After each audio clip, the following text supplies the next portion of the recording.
Well, here is the observatory open in the spring sunshine, and wouldn't you know it, it is time to definitely clean up this observatory floor. My goodness.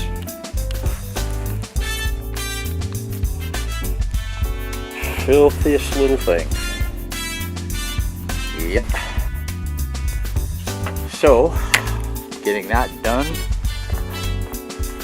I have brought out everything from the observatory floor, laid it out nicely on the ground, where it will now get a chance to dry out, get swept, and then hopefully in a couple of hours we'll be able to stuff it all back in the observatory.